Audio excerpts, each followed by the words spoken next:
What is going on, guys? My name is AK back again with another YouTube video. Now, Treyarch have just released some Season 3 updates, some news and some intel for what is actually going to be coming in the Season 3 update coming in the next couple of days. So there's been a whole lot of big things in there that we'll get straight into breaking down, but what I thought in today's video, what we do, as we always do on this channel, we'll be showing what all these updates and things are going to mean for the competitive side of Call of Duty.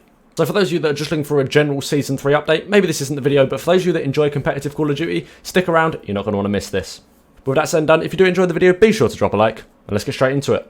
So kicking it right off, there are 4 new maps coming, 3 of which potentially could be competitive maps. We've got Yamantau, we've got the return of Standoff, and also a map called Diesel. Now these 3 maps all have 6v6, which means they will potentially be competitively viable maps. Of course, if we're looking at Standoff, that remastered Black Ops 2 classic, so that was actually in the Black Ops 2, featured in Hardpoint, S&D, and Capture the Flag. I know Capture the Flag isn't played this year, but potentially then also meaning it could be used in Control as well. Of course, we'll have to see how that plays out.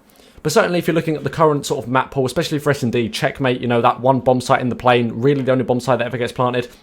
There's been a bit of talk about perhaps actually changing the sort of the map rotation, getting that out and maybe bringing something else in. And I think with Standoff potentially being, or now being confirmed as being brought in, that could be a good replacement.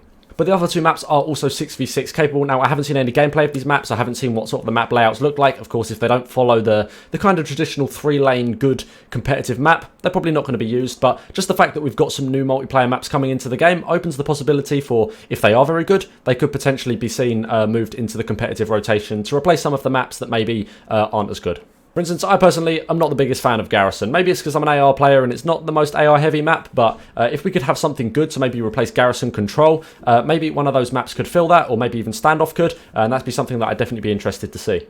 Of course, if any of these maps do end up getting into the competitive rotation, you'll bet there'll be Hardpoint, S&D, Control guides, you know, whatever those map guides, things that you want to see, they'll be here on our channel, so make sure you subscribe if you're not already so you don't miss them. But also with the new Season 3 update, there is going to be some new weapons added. Now, I know what you're going to say, DLC weapons, they're not really used in competitive. If you look at this year, we've got things like the MAC-10, the LC-10, none of these are used in competitive play. But that's not to say that DLC weapons can't be. For instance, all you have to do is look back last year, and the Growl did see a little bit of sort of gameplay in competitive, not masses, but it was used and wasn't instantly GA'd like a lot of the weapons are now. And the reason I say this is because one of the DLC weapons that's coming that stands the most out to me is the PPSH. Now think back to World War II, you know, this was the main competitive gun, or the main SMG for competitive, so if it's a gun that people do end up enjoying, there's going to be a lot of people that are going to want to see it come back. But of course, we'll have to wait and see how it sort of fits in the meta, you know, if it's balanced, if it's too good, too bad. But if it does fit that nice sweet spot of where a PPSH kind of gun should be, we could potentially be seeing a 2 sub-meta, or perhaps even seeing it replace the AK-47, or the AK-74U, sorry. Of course, got to see how it plays out. There is also a new Scorestreak coming called the Strafe Run. It's kind of like a bombing run kind of thing, which I know Scorestreaks aren't used massively in competitive, but currently we only have the cruise missile and the artillery strike, so potentially seeing a 3rd Scorestreak, this could be coming in, but I'm not too sure. I haven't actually seen the gameplay of how this thing works, but if it's something that could work in a competitive gameplay, maybe we'll see it come in. Who knows? Of course, we are also expecting to probably see some kind of weapon tuning updates. They always do them, even if they're very small, you know, with these new seasons, just to get the new DLC weapons into the meta, because I think there's actually 6 new weapons being added this season, so there's going to be some sort of weapon tuning just to sort of balance everything, make sure everything's good. So while I don't know exactly what they are now, and Treyarch certainly haven't published any sort of weapon patches that are incoming, we can expect to probably see a few, and so maybe the weapon meta for competitive will shift a little bit, but I'm guessing if it does, it won't be anything too dramatic, because again, unless it's a specific weapon patch update like we had a while ago with, you know, the Krig and the AK-74U changes, it's probably not going to be anything massive, so probably won't change the meta too much.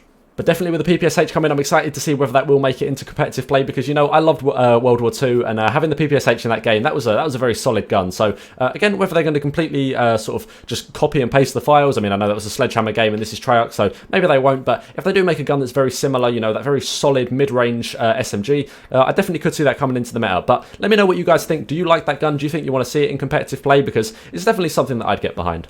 But lastly, what I'll do is I'll throw up the file sizes on the screen, so when you're downloading it, you know roughly how big the file size is going to be on your computer. And I just want to say this update is going live at 9 PM Pacific time, which for those in the UK like me, that is about 5 or 6 o'clock in the Tuesday, the day after the morning. So make sure you're up nice and early, get that update installed so that you can go and get on as soon as possible.